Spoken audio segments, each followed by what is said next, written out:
19장, 출애굽기 19장 보시겠습니다. 애굽 땅을 떠난 지 3개월이 되었고 이제 이들은 시내 광야에 이르렀습니다.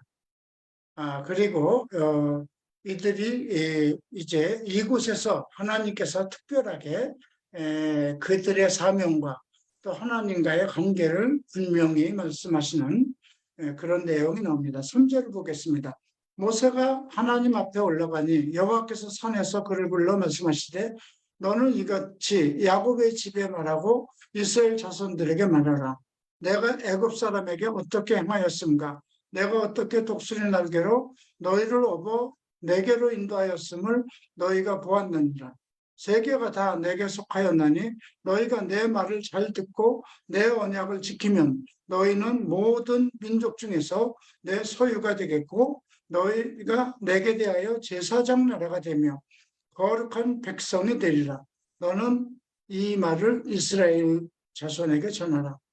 자, 이스라엘 백성을 이제 출애굽한 후에 그들에 대한 이제 사명을 언급하는 것입니다.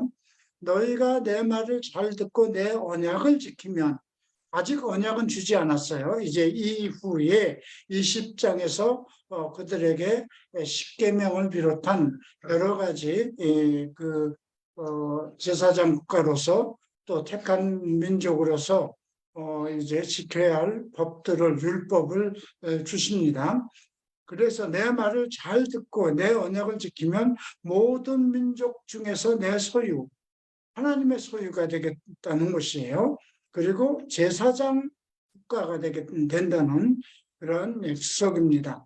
이제 모세가 그 명령을 듣고 백성들의 장로들을 불러서 하나님의 말씀을 전하죠. 그때 이스라엘 백성들이 모두 이렇게 응답을 합니다. 그리고 그대로 하나님께서 명하신, 여호와께서 명하신 대로 행하겠다는 백성들의 응답을 이제 모세가 여호와께 전하죠. 자, 이제 또 여호와께서 모세에게 말씀하시기를 빽빽한 구름 가운데 너희에게 임함은 내가 너희에게 말하는 것을 백성들이 듣게 하여 또한 너를 영영히 믿게 하렴이지. 빽빽한 구름 속에 하나님의 음성이 이제 하나님께서 임하셔서 이제 하나님이 직접 모세와 소통하는 것을 백성들이 듣게 하는 것입니다. 그래서 백성들이 이제 그 모세를 영영히 믿을 수 있도록 그런 그 지도자로 세우기 위한 것이라는 것입니다. 그 앞에서 계속해서 그들이 어떤 생활에 문제가 있을 때, 물이 없을 때, 또 먹을 것이 없을 때 항상 우리를 광야까지 이끌어내서 죽이려고 하느냐고 불평불만을 했었죠. 그렇기 때문에 이제 모세를 하나님이 대면하는 그러한 지도자인 것을 이제 백성들에게 알리게 해서 이제 그 백성들에게 그 모든 것을 모세와 여호와의 관계를 언급하셨습니다. 그리고 이제 여호와께서 말씀하시기를 오늘과 내일 성결하게 하며, 성결은 어떤 영적인 문제죠. 예, 그러니까 피할 것 피하고 부부관계도 피하고 오직 하나님 안에 거룩함을 유지하는 것이 성결입니다. 그들에게 옷을 빨게 하고, 옷을 빤다고 해서 특별하게 성결한 마음과 영이 되는 건 아니지만 이들 가운데 이제 구약에서 옷을 빤다는 이야기가 여러 번 나옵니다. 그것은 하나의 나름대로 그들에게 어떤 하나님 앞에 나아가는 의식적인 상황을 갖게 하기 위한 것이 아닐까 싶습니다. 그리고 셋째 날, 둘째 날은 성결하게 하고 옷을 빨게 하고 셋째 날을 기다리게 하라. 셋째 날에 나 여호와가 온 백성의 목전에서 시내산에 강림할 것이다. 백성들이 눈으로 보는 앞에서 시내산에 강림할 것을 말씀하십니다. 그래서 이제 너는 그 주의를 경계를 정하고 그 백성들 주변의 경계를 정하고 산에 오르지 못하게 하고 경계를 침범하지 말지니 산을 침범하는 자는 반드시 죽임을 당할 것이다. 이렇게 명령합니다.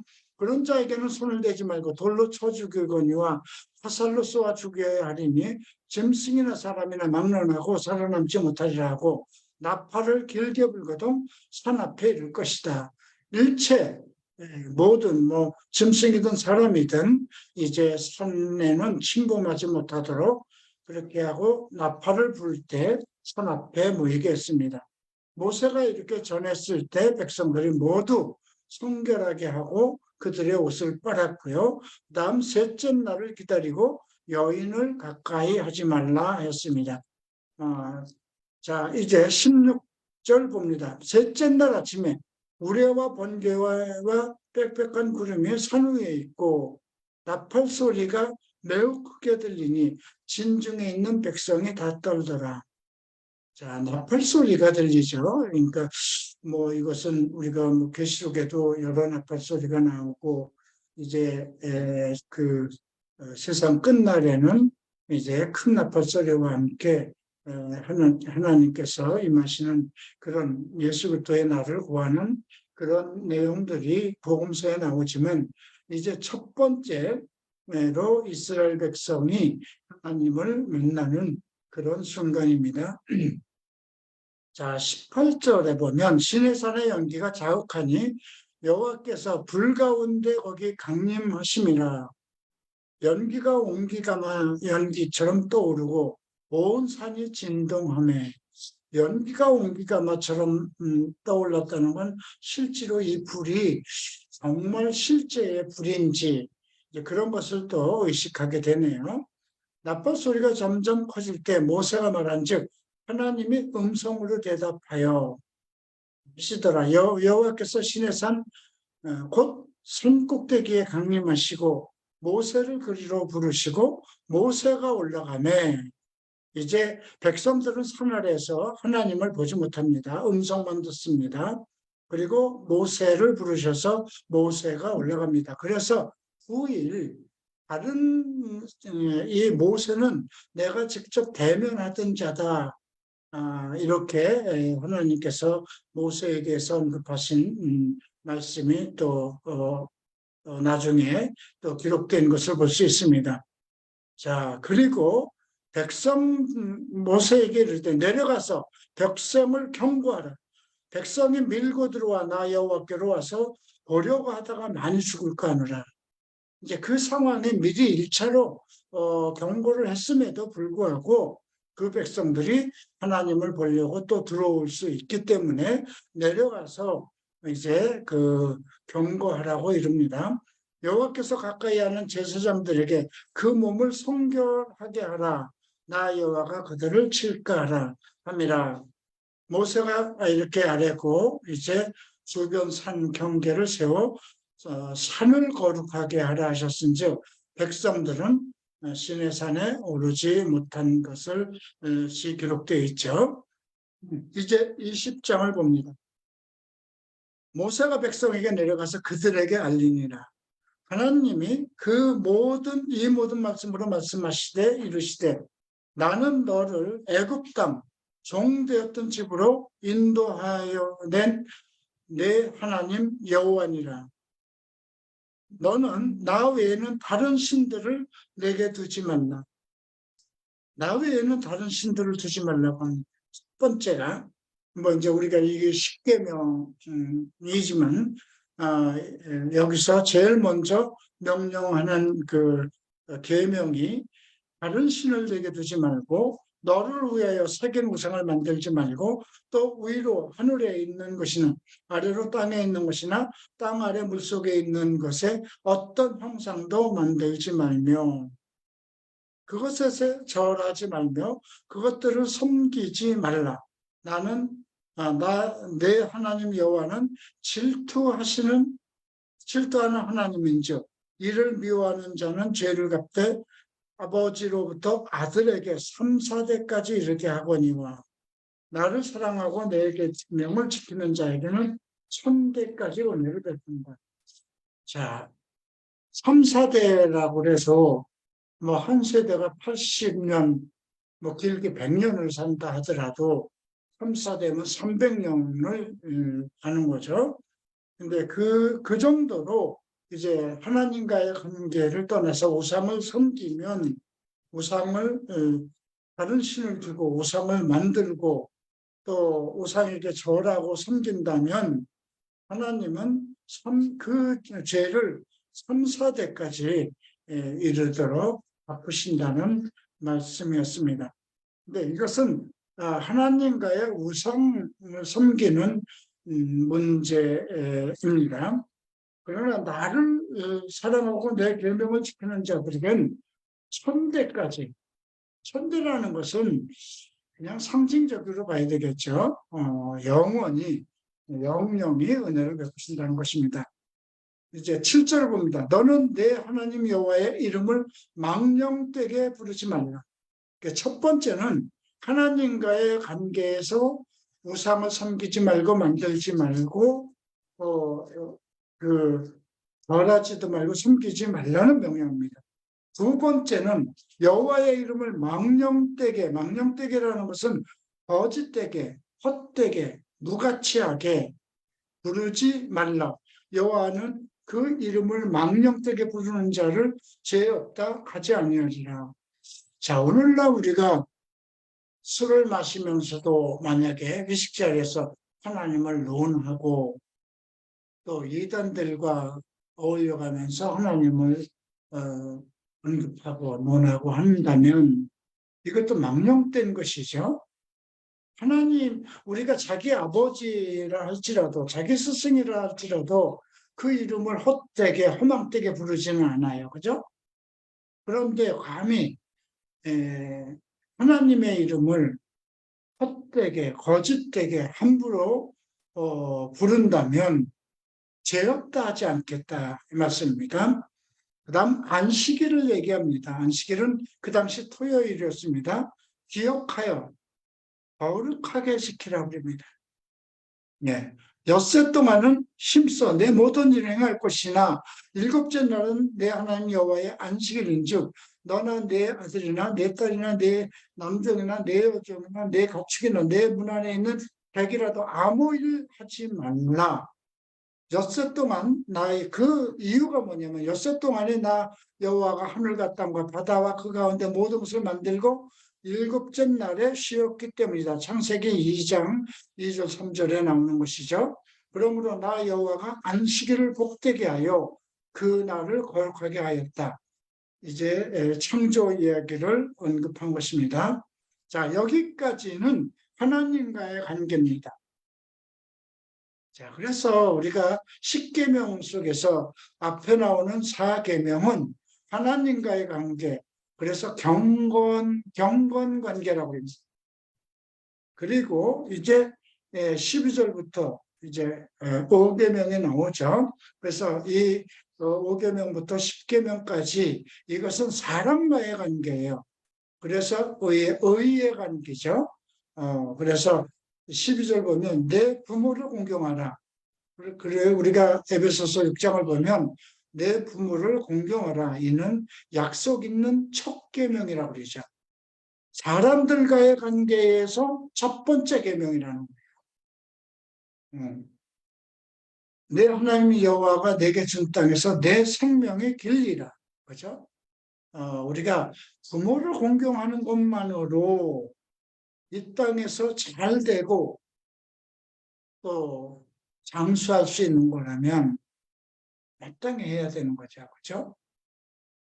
예. 살인하지 말라, 간음하지 말라, 도둑질하지 말라, 내 이웃에 대하여 거짓 증거하지 말라, 내 이웃의 집을 탐내지 말라, 내 이웃의 아내나 그의 남종이나 그의 여종이나 그의 소나 그의 낙이나 무릇 내 이웃의 소유를 탐내지 마라. 이렇게 해서 10계명을 먼저 줬습니다. 자, 18절 봅니다. 뭇 백성이 우리와 번개와 나팔소리와 산의 연기를 본지라 그들이 볼 때 멀리서 떨며 서서 모세에게 이르되 당신이 우리에게 말하소서. 하나님이 우리에게 말씀하지 말게 하소서. 우리가 죽을까 하나이다. 그 정도로 두려움이 미쳤죠. 그래서 모세가 백성에 두려워하지 말라. 하나님이 임하시면 너희를 시험하고 너희를 경외하여 범죄하지 않게 하고 너희를 시험한다. 하나님에 대한 말씀. 너희를 경외하여 범죄하지. 하나님 여기서 경외라는 건 두려움, 그 존경하는 두려움, 이거 두려움과 같은 말이에요. 근데 우리가 어떤 죄를 지으면 두려운 것과 또 경외한다는 건 우리가 떨며 그의 거룩함, 그의 위대하심 때문에 경외하는 것을 얘기하는 거죠. 예. 너희로 경외하여 범죄하지 않기 때문에 않게 하기 하려 하심이라. 자, 그리고 백성은 멀리 서 있고 모세는 하나님이 계신 감으로 가까이 가니라. 자, 여호와께서 모세에게 이르되 너는 이스라엘 자손에게 이같이 이르라. 내가 하늘로부터 너희에게 말하는 것을 너희가 스스로 보았으니 너희는 나를 비껴서 은으로나 금으로나 너희를 위하여 신상을 만들지 말고 포단을 쌓고 그 위에 내 양과 내 소와 번제로 화목제를 드리라. 내가 내 이름을 기념하게 하는 모든 곳에서 내게 임하여 복을 주리라. 화목제를 드리라고 합니다. 그리고 나를 비겨서 은, 금 그런 걸로 신당을 만들지 말고 포단을 만들라고 그러죠. 흙으로 단을 만들어서 번제를 드리라고 합니다. 번제는 그 살을 다 각을 떠서 불에다 태우는 것입니다. 자, 25절 보죠. 내가 내게 돌로 제단을 쌓거든 다듬은 돌로 하지 말고 그냥 돌 그대로를 사용하라는 거죠. 내가 정으로 그걸 쪼면 부정하게 됩니다. 어떤 형식을 갖추지 말라는 말씀으로 들으면 될 것 같아요. 예, 하나님께 드리는 것은 모든 것이 그대로 순수함을 나타내라는 말씀 같습니다. 또 너는 층계로 내 제단에 오르지 말라. 내 하체가 그 위에서 드러날 겁니다. 그 층계로. 왜냐하면 내 하체가 드러날까. 참 이런 말씀까지 하셨어요. 근데 옛날에는 지금은 뭐 그렇게 교회 강대상이 그렇게 높은 데 위치하지 않았어요. 근데 옛날에는 뭐 사람의 키 반 정도 될 정도로 이렇게 계단을 하고 잔상을 넣고 그랬던 것을 볼 수 있는데요. 예. 어쨌든 층계로 계단을 오지 말라. 너의 하체가 드러나지. 그 정도로 하나님 앞에 온전한 거룩함의 관계를 가지라는 거죠. 21장 봅니다. 내가 백성 앞에 세울 법규는 이러하니라. 내가 히브리 종을 사면 그는 엿새 동안 이제 20장에서는 백성들이 이스라엘 백성들이 받은 십계명입니다. 하나님과의 관계, 그 다음에 이웃과 사람과의 관계를 통틀어서 십계명을 주셨어요. 그런데 21장에는 그 종들과의 관계, 히브리 종을 사면 여섯 동안 섬길 것이요 7배는 몸값을 물지 말고 나가 자유인이 될 것이며. 근데 여기 히브리 종이라고 그랬어요. 예, 히브리라는 말은 강을 건너온 사람들이고 사실 이제 이스라엘 사람들을 얘기하는 건데 만일 그가 단신으로 왔으면 단신으로 나갈 것이 혼자 왔으면 혼자 나갈 것이요 장가를 들었으면 그 아내도 함께 나갈 것이고 만약에 상전이 그에게 아내를 주어 그 아내가 아들과 딸을 낳았으면 그의 아내와 자식들은 상전의 것이고 너는 단신으로 나갈 것이요. 이렇게 세밀하게 정했습니다. 만일 종이 분명히 말하기를 내가 상전과 내 처자를 사랑하니 나가서 자유인이 되지 않겠다 하면 상전이 그를 데리고 재판장 앞으로 가서 그 문이나 문설주 앞에서 그의 귀를 송곳으로 귀를 뚫어서 종신토록 그 상전을 섬기게 하는 종신의 종의 법을 만들기도 했습니다. 자, 7절 봅니다. 사람이 자기 딸을 여종으로 팔면 그는 남종과 같이 나오지 못할 것이며, 근데 위에 거는 남종이죠. 근데 여종은 조금 다릅니다. 자기 딸을 여종으로 팔면 만일 상전이 그를 기뻐하지 않고 상관하지 아니하면, 근데 여종은 상전이 그를 이렇게 관계를 부부 관계를 동침 관계를 할 수 있었던 것 같습니다. 기뻐하지 아니하 상관, 이거는 부부 관계죠. 동침하지 아니하면 그를 속량하게 할 것이나 상전이 그 여자를 속인 것이 되었으니 외국에는 팔지 못할 것이다. 외국인에게는 팔지 못하고 이제 종을 자기가 이렇게 동침할 여자로 했다가 기뻐하지 않았어 상관하지 않으면 그냥 내보내라는 것이죠. 속량이라는 단어를 썼습니다. 이것은 몸값을 지불해서 회복 그의 그 권리를 회복시키라는 뜻입니다. 만일 그를 자기 아들에게 주기로 하였으면 그를 딸같이 대우할 것이요. 만일 상전이 다른 여자에게 장가들지라도 그 여자의 음식과 의복과 동침하는 것은 끊지 말 것이요. 이 세 가지를 시행하지 않으면 여자는 속전을 내지 않고 거저나가게 될 것이다. 속전이라는 건 자기의 몸값을 내지 않고 그냥 자유인으로 나갈 수 있다는 것이죠.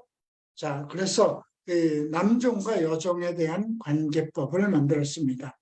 다음, 사람을 쳐 죽이는 자는 반드시 죽이라. 만일 사람이 고의적으로 한 것이 아니라 나 하나님이 사람을 그 손에 넘긴 것이면 내가 그를 위하여 한 것을 정하리니 그는 그로 도망할 것이며 사람이 그의 이웃을 고의로 죽이면 너는 그를 내 제단에서 잡아내려 죽일 것이다. 고의로 죽이면 그가 제단에 있더라도 내려서 죽이라고 합니다. 아비나 아버지나 어머니를 치는 자는 반드시 죽이라. 사람이 납치한 자가 그 사람을 팔았든지 자기 수하에 두었든지 그는 반드시 죽이라. 자기 아버지나 어머니를 저주하는 자는 반드시 죽일지라. 부모에 대해서 아버지 어머니를 때리든가 부모를 저주하는 자는 반드시 죽이게 하였습니다. 사람이 서로 싸우다가 하나가 돌이나 주먹으로 그 상대를 쳤으나 그가 죽지 않고 자리에 누웠다가 지팡이를 짚고 일어나 걸으면 그 친자가 형벌은 면하되 그간의 손해를 배상하고 그가 완치되게 할 것이다. 자, 만약에 매로 그 남종과 여종을 쳐서 당장에 죽으면 반드시 형벌을 받으려니와 하루 이틀 연명하면 형벌을 멸하느니 그는 상전의 재산, 여종이나 남종을 때려서 만약에 죽으면 형벌을 받는다고 했습니다. 서로 싸우다가 임신한 여인을 쳐서 낙태하게 하여 다른 애가 없으면 남편의 청구대로 반드시 벌금을 내되 재판장의 판결입니다. 그러나 다른 해가 있으면 답대, 생명은 생명으로, 눈은 눈으로, 이는 이로, 손은 손으로, 발은 발로, 된 것은 된 것으로, 상하게 한 것은 상함으로, 때린 것은 때림으로 갚을지어다.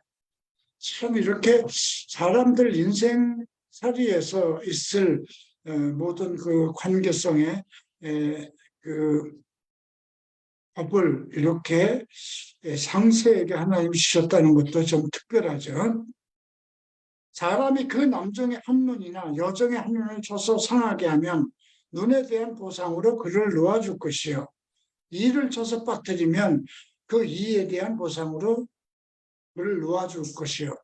소가 남자나 여자를 받쳐서 죽이면 그 소는 반드시 돌로 쳐 죽이고 고기는 먹지 말게 하며, 그러나 소가 본래 받는 버릇이 있고 그 임자는 그로 말미암아 경고를 받았을 때 단속하지 아니하여 남녀를 막론하고 받아 죽이면 그 소는 돌로 쳐 죽일 것이고 임자도 죽일 것이며 소를 관리하지 못한 것으로 다른 사람을 죽이면 소도 죽이고 그 주인도 죽이라고 합니다.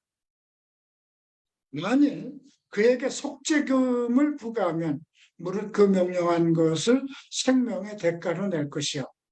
근데 만약에 속죄금, 그 소로 인해서 사실 죽었는데 이미 그 소가 받는 버릇이 있다고 경고를 했으면 이제 그 주인이 단속을 했어야 되는데 단속을 하지 못하였기 때문에 이제 다른 사람을 죽이면 그 주인도 죽여야 되는데 그 속죄금, 자기의 죽음값을 내는 것이죠. 자기의 실수로 내는 벌금이라고 보면 되겠어요. 그러면 생명의 대가로 낼 것이 자기의 생명의 대가만큼 속죄금을 내면 되도록 그렇게 법을 만들었습니다. 아들을 받든지 딸을 받으면 이 법대로 그 임자에게 행할 것이며 소가 만일 남종이나 여종을 받으면 소임자가 은 30세겔을 그의 상전에게 줄 것이요. 자, 그러니까 남종이나 여종의 값이 은 30세겔이었습니다. 손은 돌로 쳐 죽일지라. 사람이 구덩을 열어두었거나 구덩이를 파고 덮지 아니하므로 소가 나귀가 거기에 빠지면 주인이 잘 보상하여 짐승의 임자에게 돈을 줄 것이요. 죽은 것은 그가 차지할 것이다. 이 사람이 소가 저 사람의 소를 받아 죽이면 살아있는 소를 팔아 그 값을 반으로 나누고 또한 죽은 것도 반으로 나누려니와. 자, 이렇게 참 생생하게 그 당시에 있을 법한 일이죠. 지금은 뭐 가축 가지고 있는 일이 아니지만 만약에 이 소나 이런 것을 하나의 사로 본다면 뭐 어떻게 생각할까? 지금 또 우리가 생각할 거의 모든 사람에게 땅하게 지금 하나님이 이렇게 정해 주셨습니다. 소를 갚을 것이요 죽은 것은 그가 차지할 것이다. 자, 22장을 봅니다. 자, 소나 양을 도둑질하면 잡거나 팔면 그는 소 한 마리에 소 5배, 양 한 마리에 양 4마리로 갚게 했습니다. 또 도둑이 뚫고 오는 것을 보고 그를 쳐 죽이면 피 흘린 죄가 없는데 해 돋은 후에 피 흘린 죄가 있으면 도둑은 반드시 배상할 것이나 배상할 것이 없으면 그 몸을 팔아 도둑질할 것을 배상할 것이요. 도둑질한 것이 살아 그 손에 있으면 소나 나귀나 양을 막론하고 갑절로 배상하라고 그랬습니다. 그리고 사람이 밭이나 포도원에서 짐승을 먹이다가 자기 짐승을 놓아 남의 밭을 먹게 하면 자기 밭에 가장 좋은 것과 포도원에 가장 좋은 것으로 배상, 이제 밑에서 5절부터 나오는 것은 배상에 관한 것입니다. 불이 나서 가시나무에 댕겨 낫다리가 거두지 못한 곡식이나 밭을 태우면 불을 놓은 자가 반드시 배상하고 사람이 돈이나 물품을 이웃에게 맡겨 지키게 하였다가 그 이웃집에서 도둑을 맞았는데 그 도둑이 잡히면 뼈를 배상하라고 합니다. 또 구절을 보면 어떤 이런 물건, 즉 소나 낙이나 양이나 의복이나 또 다른 이런 물건에 대하여 어떤 사람이 이르기를 이것이라면 양편이 재판장 앞에 나갈 것이요 재판장에 죄 있다고 하는 자가 상대편에 갑절을 배상하라 이렇게 언급을 합니다. 11절에도 두 사람 사이에 맡은 자가 이웃에게 손을 대지 아니하였다고 여호와께 명령할 것이요 임자는 그대로 믿을 것이며 그 사람은 배상을 하지 아니하려니와 만일 자기에게 도둑을 맞았으면 자기에게서 도둑을 맞았으면 그 임자는 배상할 것이다.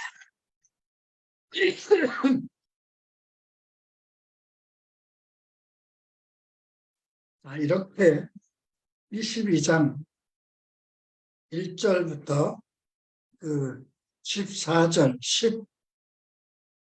15절까지 인과관계에 있어서 배상, 배상을 하는 그런 법을 정하셨습니다. 자, 16절은 조금 다르죠. 사람이 약혼하지 아니한 처녀를 꿰어 동침하였으면 납폐감을 주고 납폐감은 그런 지천과 아내로 삼을 것이요. 만일 처녀의 아버지가 딸을 그에게로 주기로 거절하면 그는 처녀에게 납폐금으로 돈을 낼지니라. 이렇게 약혼하지 않은 처녀를 잘못했으면 납폐감을 주고 아내를 삼고, 그리고 아버지가 딸을 주기로 싫으면 처녀에게 납폐금으로 돈을 배상금, 이것도 하나의 결혼지참금, 배상금이 되겠다. 18절은 무당을 살려두지 말라고 합니다. 그 다음 19절 짐승과 행함, 수간입니다. 반드시 죽을지라. 20절 여호와의 다른 신에게 제사를 드리는 자도 멸할지어다. 너는 이방 나그네를 학대하지 말며 그들을 학대하지 말라. 너희도 애굽에서 나그네 되었다. 너는 과부나 고아를 해롭게 하지 말라. 이렇게 정말 엄격한 법을 주셨습니다. 자, 28절 봅니다. 너는 재판장을 모독하지 말며 백성의 지도자를 저주하지 말라. 이런 법도 있습니다. 그리고 31절 너희는 내게 거룩한 사람이 될지니 들에서 짐승에게 찢긴 동물의 고기를 먹지 말고 그것을 개에게 던질지어다. 자, 이렇게 세밀하게 대인관계, 재판장과의 관계, 어떤 성적인 문제, 무당에 이르기까지 엄격한 법을 주셨습니다. 자, 이제 23장을 봅니다. 풍설, 거짓된 풍설은 헛된 소문이죠. 헛들이지 말고 악인과 연합하여 우의증하는 증인이 되지만 다른 사람을 정확한 의증이 아니고 악인하고 연합해서 그 사람을 위해서 좋은 의증을 하는 죄를 짓지 말라.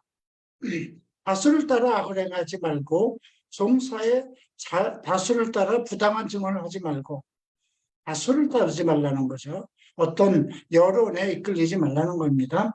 가난한 자의 성사라고 해서 편벽되이 두둔하지 말라. 가난한 자의 성사에 대해서는 얕보고 함부로 대하지 말라는 거죠. 내가 만일 내 원수의 길 잃은 소나 나귀를 보거든 반드시 그 사람에게 돌리고 만일 너를 미워하는 자의 나귀가 짐을 싣고 엎드러짐을 보거든 그것을 버려두지 말고 그것을 보아 그 짐을 부르지. 자, 이걸 통해서 우리가 원수도 사랑하라는 주님의 말씀을 알 수가 있죠. 원수라 할지라도 함부로 대하지 말라는 것이죠. 가난한 자의 성사라고 정의를 굽게 하지 말며 거짓 일을 멀리하여 무죄한 자와 의로운 자를 죽이지 말라. 나는 악인을 의롭다 하지 아니하라. 악인에게 손을 들지 말라는 것입니다. 가난한 자를 없이 여기지 말라는 거죠. 너는 이방 나그네를 압제하지 말라. 너희가 애굽 땅에 되었을 나그네 되었은즉 나그네의 사정을 아느니라. 자, 그 다음 이제 10절부터는 또 다른 겁니다. 엿새 동안은 그 땅에 파종하고 그 소산을 거두고 일곱째는 갈지 말고 묶여서 내 백성의 가난한 자를 먹게 하라. 6년 동안만 파종을 하는 것이죠. 그 남은 것은 들짐승이 먹으리라. 내 감나무가 포도원과 감나무도 그럴지어다. 엿새 동안에 내 일하고 일곱째 날에 쉬라. 이건 안식일을 지켜주는 거죠. 그리고 소나 나귀가 쉴 것이며 여종이나 자식 모든 나그네도 다 쉬게 하는 법칙을 줬습니다. 다음 14번 너는 매년 3번 4개 절기를 지킬지어다. 그래서 그 예수님 당시에도 그 예루살렘 반경에 가까이 있는 사람들은, 모든 남자들은 모든 절기에 예루살렘에 가서 그 예배를 드려야 했죠. 첫 번째, 무교병의 절기를 지키라고 합니다. 내게 명령대로 앞비올이 정한 때에 이래 동안 무교병을 먹을지라. 그 달에 내가 애굽에서 나왔습니다. 빈손으로 내 앞에 오지 말라 합니다. 맥추절, 이건 오순절이에요. 예, 6월절부터 50일이 되는 거죠. 내가 수고하여 밭에 뿌린 것 첫 열매를 거두미라. 내 수장절을 지키라. 이는 내가 수고하여 이룬 것을 연말에 밭에서부터 거두었습니다. 이렇게 그 여호와의 절기를 지키겠습니다. 그래서 모든 남자는 매년 3번씩 여호와 앞에 얼굴을 보이라, 이렇게 명령합니다. 내 제물의 피를 유교병과 함께 드리지 말며 내 절기의 제물의 기물을 아침까지 남겨두지 말라, 이렇게 명합니다. 자, 19절, 토지에서 처음 열매의 가장 좋은 것을 가져다가 너희 하나님 여호와의 전에 들지라. 너는 염소 새끼를 그 어미의 젖으로 삼지 말지며. 이런 것들은 뭐 지금도 유대인들은, 율법을 지키는 사람들은 이것을 그대로 지킨다고 합니다. 자, 이제 특별한 그 말씀이 있습니다. 20절 보죠. 내가 사자를 네 앞에 보내어 길에서 너를 보호하여 너를 내가 예비한 곳으로 이르게 하리니 너희는 산과 그의 목소리를 청종하고 그를 노엽게 하지 말라. 그가 너희의 허물을 용서하지 아니할 것은 내 이름이 그에게 있습니다. 내가 그의 목소리를 잘 청종하고 내 모든 말대로 행하면 내가 내 원수에게 원수가 되고 내 대적의 대적이 될지라. 우리가 히브리서 13장에서도 너희를 가리키는 자들에 대해서 그들을 존경하고 그들은 너희들의 영혼을 회개할 자와 같이 하나님 앞에 나간다, 이런 말씀이 아마 이런 부분을 내서 언급된 것이 아닌가 생각도 됩니다. 내 사자가 내 앞에 가서 너를 아모리 사람과 헷 사람과 브리스 사람과 가나안 사람과 히윗 사람과 여부스 사람에게 인도하고 나는 그들을 끊을 것이다. 근데 나의 사자가 뭘까요? 이 뒤에 이제 왕벌이 나옵니다. 자, 너는 그들의 신을 경배하지 말며 섬기지 말며 그들의 행위를 본받지 말고 그것들을 다 깨뜨리며 그들의 주상을 부수고 내 하나님 여호와를 섬기라. 그리하면 여호와가 너희 양식과 물에 복을 내리고 너희 중에 병을 제하리니 내 나라에 낙타하는 자가 없고 임신하지 못하는 자가 없을 것이요 내가 너의 날을 줄을 채우리라. 내가 내 위엄을 네 앞에 보내어 내가 이를 곳에 모든 백성을 물리치고 내 모든 원수들이 내게 등을 돌려 도망하게 할 것이며 내가 왕벌을 보내리니, 이 왕벌은 사실 그 팔레스타인에 있는 장수 말벌이라고 합니다.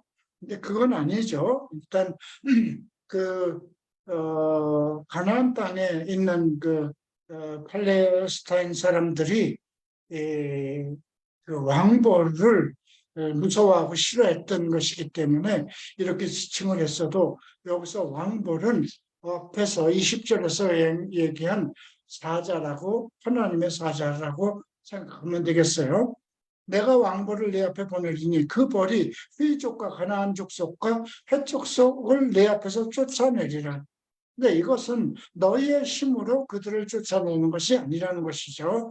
그 앞에서 27절에서 얘기했죠. 내가 내 위엄을 내 앞에 앞서 보내서 내가 이를 곳에 모든 백성을 물리치신다. 그의 위엄을 나타내는 어떤 영적인 이제 천사, 실질적으로 어떤 천사가 나타난 것은 아니어도 그들이 두려워할 수밖에 없는 어떤 하나님의 위엄을 미리 보낸다고 생각해야 되겠죠. 자, 이제 30절 봅니다. 29절 봅니다. 그러나 그 땅에 황폐하게 되므로 벌짐승이 번성하여 너희를 해야 할까 하여 1년 안에는 그들을 내 앞에서 쫓아내지 않고. 그 땅이 황폐하면 들짐승이 많을 거 아니냐. 그러니까 그 사람들을 얘기하는 거예요. 사람들을 다 내쫓고 나면 들짐승이 번성할 거 아니냐. 그래서 1년 안에는 그들을 내 앞에서 쫓아내지 않고 내가 번성하여 그 땅을 기업으로 얻을 때까지 내가 그들을 내 앞에서 조금씩 쫓아내리라.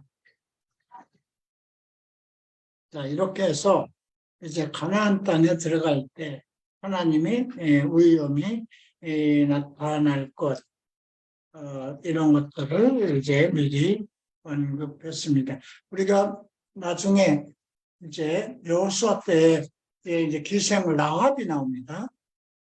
근데 기생 라합이 그들의 그들이 이제 애굽의 홍해를 가르고 광야를 오는 그 모든 것을 듣고 그 어떤 하나님의 위엄을 알았다고 그러죠. 그래서 이제 너희가 돌아가면 그 정탐 꿈을 숨겨주고 너희가 돌아가면 나중에 나와 나의 가족을 기억하라. 이렇게 했던 말이 나음에 나중에 또 볼 수 있어요. 그러니까 어떤 소문과 여러 가지 하나님의 그 위엄이 그들에게 나타낸 것이 아닌가 그렇게 생각을 합니다. 자, 31절 봅니다. 내가 내 경계를 홍해에서부터 블루셋 바다까지 광야에서부터 강까지 정하고 그들의 주민을 내 손에 넘기리니 내가 그들을 내 앞에서 쫓아낼지니라. 너는 그들과 그들의 신과 언약하지. 그들하고도 또 그들의 신과도 언약하지 말라고 합니다. 그들이 내 땅에 머무르지 못할 것은 그들이 너를 내게 범죄할까 두려움이라. 내가 그 신들을 섬기면 그것이 너의 올무가 될 것이다. 이방인들의 신을 섬기면 결국 그 신들이 올무가 될 것이라는 거죠. 이렇게 그 가나안 땅으로 들어가기 전에 하나님께서 행하실 일들 그리고 그 백성들이 지켜야 할 말씀을 전하셨습니다. 뭐 지금 뭐 이 부분은 우리가 그냥 십계명을 주셨구나, 또 수간을 하지 못하게 했구나, 뭐 이런 것들, 그 사람을 납치하고 또 이런 것에 대한 손해배상 엄격하게 하셨다. 이런 것들을 그냥 살펴보고 우리가 지금 믿음 생활을 위해서 어떻게 할 것인가. 개인과의 배상도 마찬가지죠. 나로 인해서 어떤 배상을 입었으면 그게 선이든 고의였든지 간에 상대에게 배상을 물어야 되겠죠.